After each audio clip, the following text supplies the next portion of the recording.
Tatiana McFadden is absolutely flying down here. Now, can she beat the world record? She's 23 years of age, she's from the United States. University of Illinois. Really? Like quite a lot of athletes here. I wanted to go to the University of Illinois because I just absolutely fell in love with the sports program. Tim Nugent is definitely a legend. He paved the way for the rights for people with disabilities. Took that one person, that was Mr. Nugent. If one of the goals is to be a great student athlete, there really is no better place in the country than the University of Illinois. This program is a product of Dr. Nugent to ensure that there are opportunities for individuals that have physical disabilities. At the time the University of Illinois program got off the ground, it was the only university in the United States which offered a program for handicapped individuals. Without it, I could not have received a college education. Professor Tim Nugent. Our philosophy, of course, is that you do not protect people with disabilities, but rather equip them to meet all of the hazards and challenges of life. I think the things that frustrated him the most were ignorance and prejudice. Tim was part of a civil rights movement that wasn't termed a civil rights movement. I wanted to go somewhere where the fight had already been fought and where I could just focus on being a student and being me. I'm here today because of Dr. Tim Nugent. I wouldn't be here without him, and it's that simple.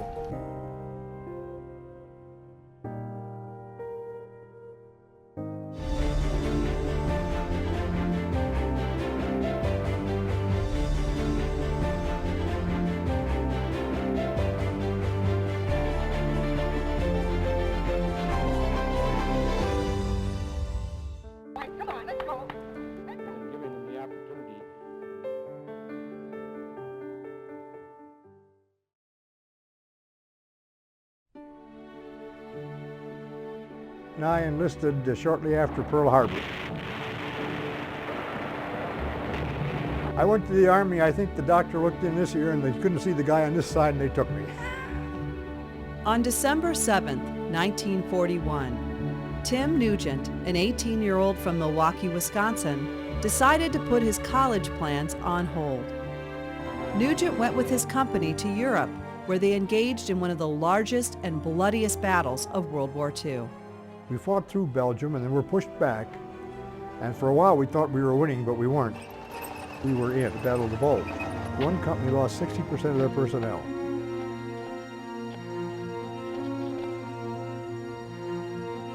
No one goes through something like that without it having an effect on their own attitudes, their own concepts.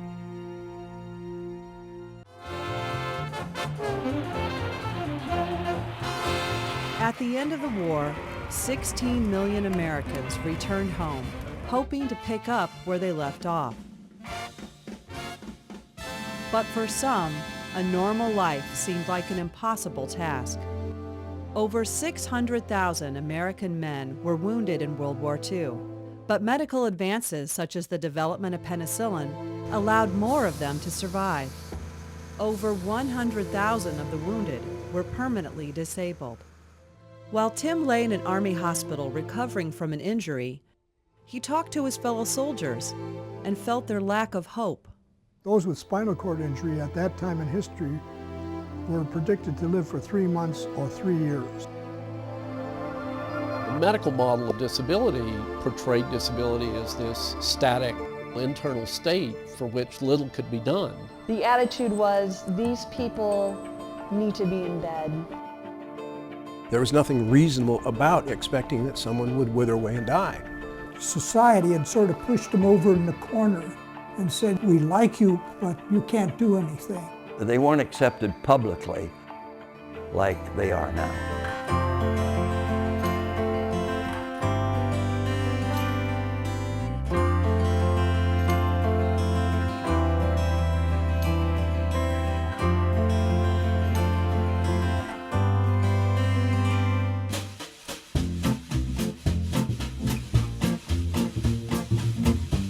Tim and many of his fellow veterans went back to school after World War II thanks to the GI Bill.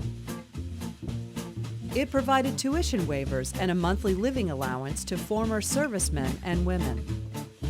In order to accommodate all the new students, the University of Illinois opened a satellite campus in Galesburg.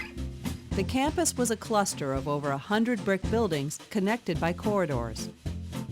A lot of greenery and a pleasant place, really. There was around 2,000 students there.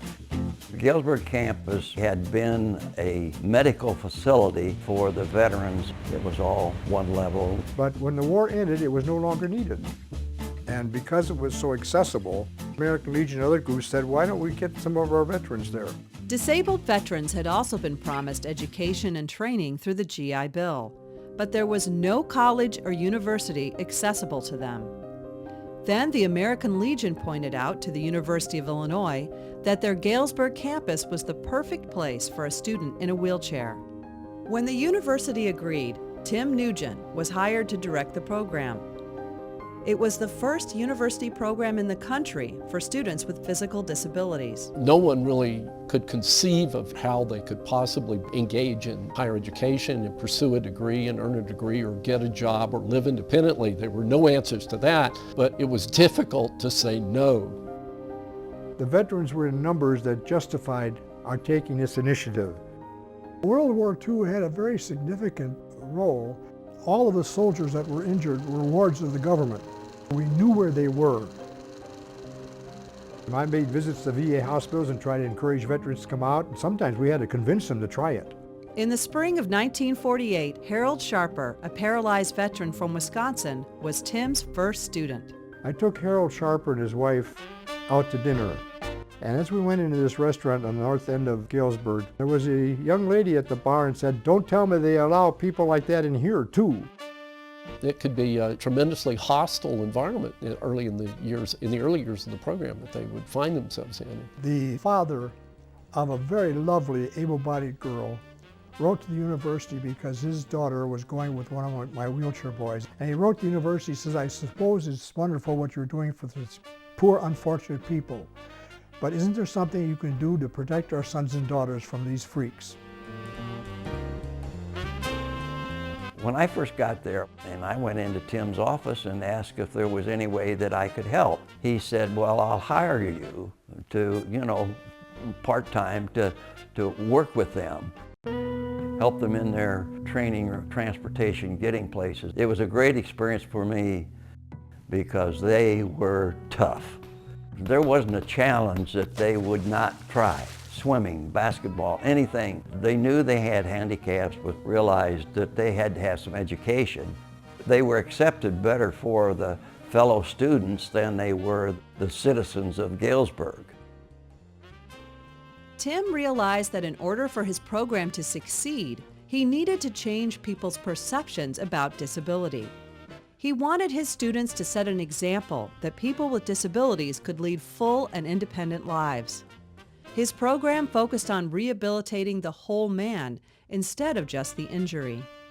When they weren't in class, his students received counseling and physical therapy. Tim was thinking about not what students couldn't do, but what they were capable of doing.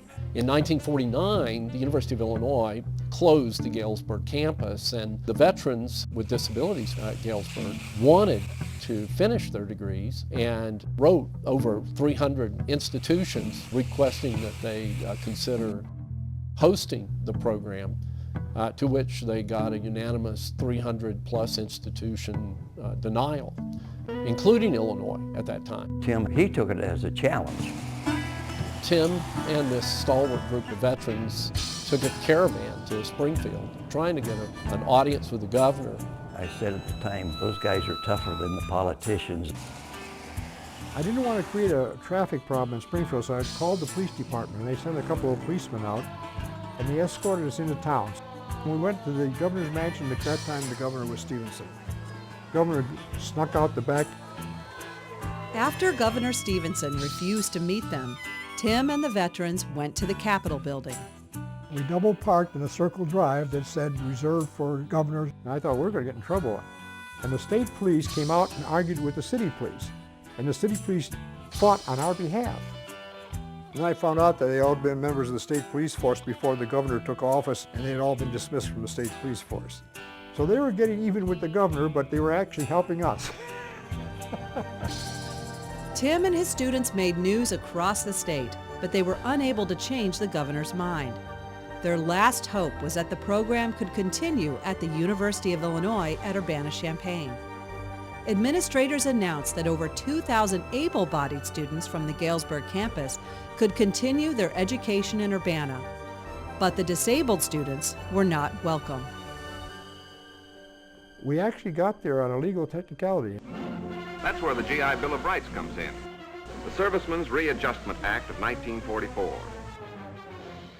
You mean he can get any kind of education he wants? Any kind of education and in any part of the country. The GI Bill of Rights is not a reward, but rather an American way to make it easier for each man to get some of those things for which he went to war. Wait a second. What about the beautiful blonde? No, that's still up to the veteran, just as it's up to him to take advantage of the GI Bill of Rights. Any kind of education and in any part of the country. So on that technicality, we were allowed to come to this campus, and then we had to start all over. In May of 1949, the University of Illinois agreed to allow 14 disabled students to enroll at the Urbana campus. With hundreds of buildings spread across 2 cities, it was a big change from the covered corridors of Galesburg. Tim and his students would not only have to fight to get to class, but they had to fight the attitude that they didn't belong. The general thought was they would be distracting, demoralizing, an extra cost, an extra liability, and the last thing was, what would they do with the college education? The overwhelming sentiment, belief of the campus and the community and society at large was that this was an experiment destined to fail.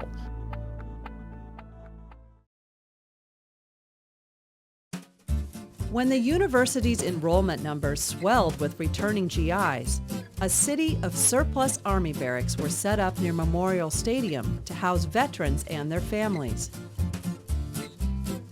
2 of these temporary housing units became the new home of Tim's program. Not insulated. We put space heaters in the therapy room, and if you were within 10 feet of the heater, you were too hot. If you were 11 feet away, you were too cold. The wind would blow snow on top of the blankets, believe it or not. Tim was tested daily, keeping the program in a survival mode, and veterans were absolutely vital at the outset. I had no appropriation from the university or the state of Illinois for 8 years. I was charging the Veterans Administration on a cost per treatment rendered basis. That's one of the ways I sustained the program. And they questioned my billings, so they came out to audit us. When VA officials saw the progress that Tim's students were making, they backed down. The VA even fought on Tim's behalf to keep the program in Urbana.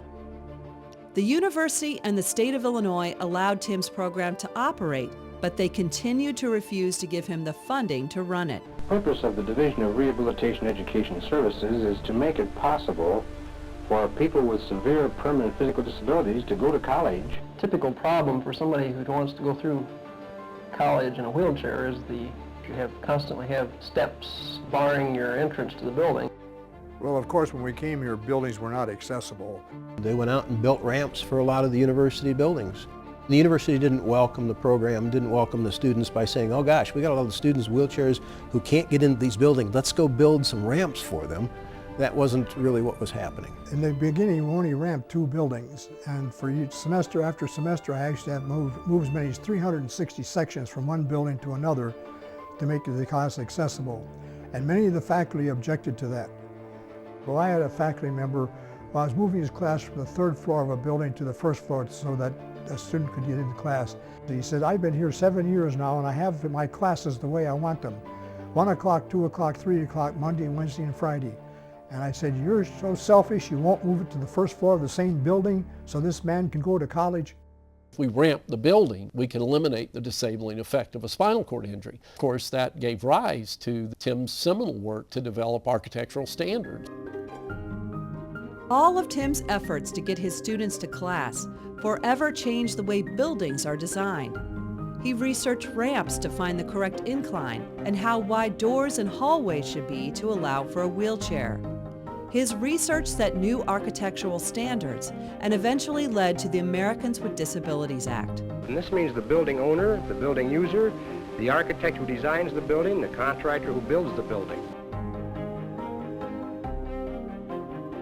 The campus is huge and I wanted to go to a Big Ten school. It was definitely my dream, and they don't have a program like this really anywhere in the United States.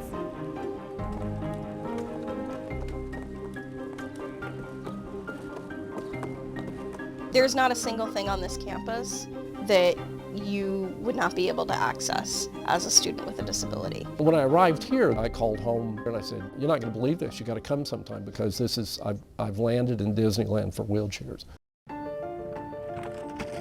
By the spring of 1954, Tim had 90 students in his program. Well, our physically disabled students, including those confined to wheelchairs, those with high-level or neck-level paralysis, are pursuing 56 curricula in 10 colleges and divisions of the University of Illinois. They're doing just about anything that any other student would do. The type of student enrolled also changed. Tim had less disabled veterans in his program and more students who had been born with a disability or contracted polio as a child.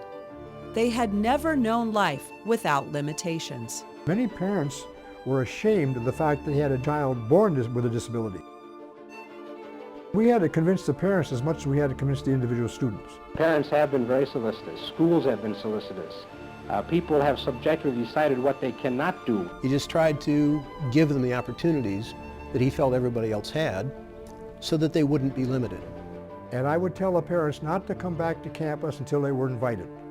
They feared that something was going to happen to their offspring, that they weren't going to be able to cope. 2 weeks before the semester started in the early years, I would have them come to campus for functional training. We could get ourselves up, we could dress ourselves, we could take care of our daily duties, and that we could attend class on a regular basis. Students referred to it as Hell Week. We called it functional training. It was Hell Week, in the lack of a better word. Tim made it that way. We got them up. I say got them up. We roused them out, and then we watched what they were doing and tried to impress upon them what they needed to do once school started. Well, I think sometimes other programs are at a disadvantage in that they aren't in a position where the individual is taxed or challenged. Don't make it easy for them. By virtue of the fact we make it possible to assume responsibility for themselves, we make it tougher. And we have had students drop out of school here because they said it was tough and go somewhere where buildings were not accessible because there someone lifted them, carried them, and also ended up doing their schoolwork for them. The early alums of the program had a love-hate relationship with Tim because he was a stern taskmaster. But I think much of that was because many of them had not been challenged. The first time I put my pants on by myself after my accident, I think it took me over 2 hours. 2 months later, I was putting them on in 5 minutes. It's all right if you could take a half a morning to get dressed. You were in a hospital and not doing anything. But in a competitive environment like we have at the university, it was necessary to be on the university schedule. The independence is terribly important. It's so important down here to be absolutely independent and on your own that I could imagine nothing I would want less than someone to push me around. I can actually get around faster than a lot of people walking, too.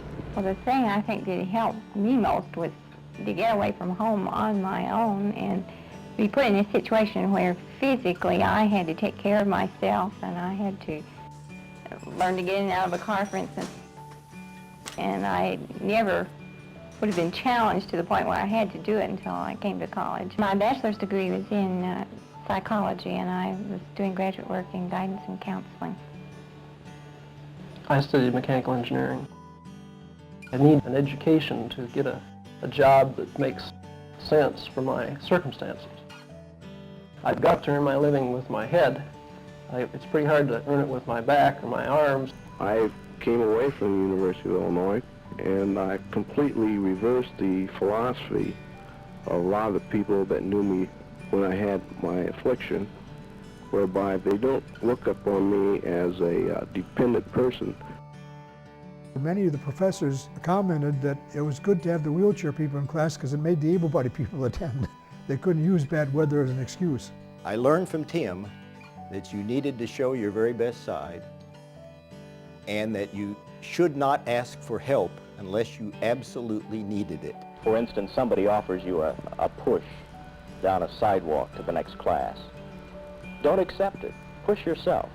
There were many times when I would see somebody going down the street in a wheelchair being pushed, and Tim across the street would yell at these people saying, "Stop pushing her."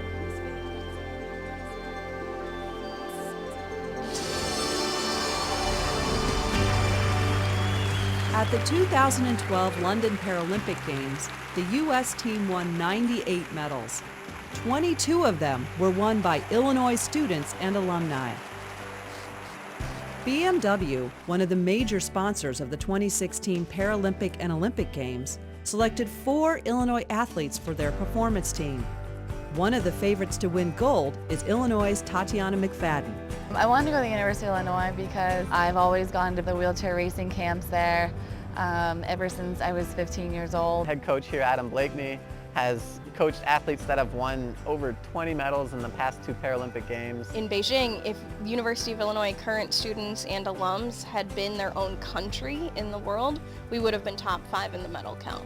The first wheelchair athlete to win an Olympic gold medal was Illinois' Sharon Ron Hedrick. Illinois' Jean Driscoll won 8 Boston marathons. The University of Illinois wheelchair basketball team. Illinois wheelchair basketball teams have won over 25 national titles. Tim Nugent was a huge catalyst in changing people's perception of somebody with a disability and recognizing that the power of sport. Doesn't playing wheelchair basketball sound a lot more fun than working one-on-one with a physical therapist? My appreciation for Dr. Nugent, who kind of had the vision, and not only a vision, but he put actions towards that. So whenever we're getting into our racing chairs, we're seeing pictures of Tim, pictures of Tim's athletes. The whole history of the program is right there. The success the athletes are experiencing today really is just a continuation of a long history of success. Tim started wheelchair sports because he wanted the students with disabilities to have a normalizing sort of experience. Tim was an athlete. He realized the potential of disability sport for attitude change, and he used it. We started developing sports. Way back in 1948, we had wheelchair bowling competition, a wheelchair basketball competition, and that evolved into many other sports when we moved to the main campus. I felt good as it for us to play basketball if we didn't have people to play against. So I made plans for an invitational tournament, and that was the beginning of the National Wheelchair Basketball Association. The Illinois Giz Kids were the first collegiate wheelchair basketball team in the country. We picked the name Illinois Giz Kids because we could not say we were from the University of Illinois. The university was concerned about the liability. Didn't become Fighting Illini until 1985. During the summer, we took the wheelchair basketball team all over the country, just on these massive bus rides to get in front of more and more people. I could talk to professional groups and lay groups endlessly, but when they left the meeting, you never know whether they went back with the effort to do something or if they were just being nice to you. But when I projected these people out to our sports program, where they saw these people compete and they said, hey, these guys are good, we can't keep them out. So the wheelchair sports room was very effective in bringing about the program. It was just Tim going around and trying to talk to people and telling them, no, believe me, these guys can do this. That was never going to change anything, and I think he realized that.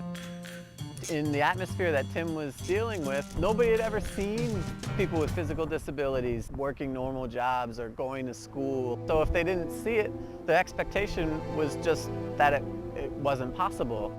Tim also used wheelchair sports as a way to raise monies for his program. A dean referred to his efforts to build his program for his own self-benefit. So he wrote a resignation to the dean saying, I hereby resign effective on the date you agree to provide full funding for my program, and signed it. So that was the kind of temperament that was required at the time. He would work around them, over them, under them, whatever way he could. Wasn't always an argumentative Tim, but he always found a way. One of my favorite examples Tim invited the U of I president to come out to a wheelchair football game. Tim told the president that his program was not funded by the university and that he relied on donors. He also said that the provost had told him it was unacceptable for him to ask for private funds. The president replied, Tim, let me know the next time you're going to go out to solicit funding for this program, and I'll go with you. After 8 years of piecing together funding for his program, Disability Resources and Educational Services, or DRES, was finally given a budget from the university. Today, the University of Illinois at Urbana-Champaign is one of the most accessible campuses in the world. Tim was able to raise enough money to build a permanent building for his department. He created the first bus lifts and accessible transportation system for the disabled. He pushed for curb cuts on all sidewalks, all things that today most people take for granted.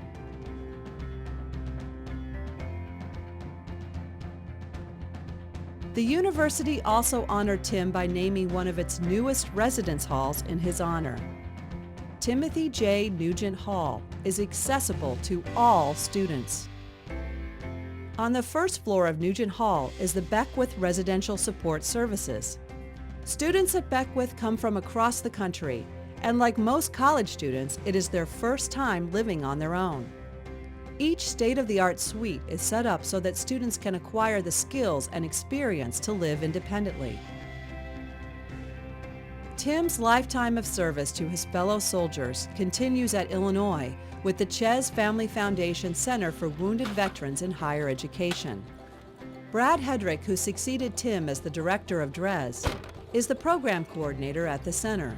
It provides disabled veterans a place to live and receive support as they earn a degree at Illinois. When I think of Tim today, I just think of the person who changed the world for people with disabilities. Personally, someone who dramatically changed my life.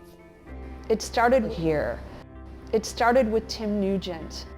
And because of those World War II veterans, the doors opened for the rest of us. At a reunion in Washington, D.C., Tim and his wife Jeanette share memories with members of his company. Nobody understands, unless they've been there, how much we depended on each other when we were in combat. Tim was friendly with everybody, and he was an excellent talker. Tim was pretty quickly became known as a kind of a spark plug. These are all members of my company. I happened to be a machine gunner. Tim, he was a runner. Tim and I wound up in the same company. Make us look taller. You are tall. And I'm very proud to know him and then to see what he's accomplished after going to University of Illinois. Tim Nugent passed away on Veterans Day, November 11th, 2015. I asked him once about the choices involved in developing the program and spending so much of his time with the program, how he came to make those choices. I said it wasn't a choice. It wasn't something that he viewed as an alternative. It wasn't something that he felt that he could not do.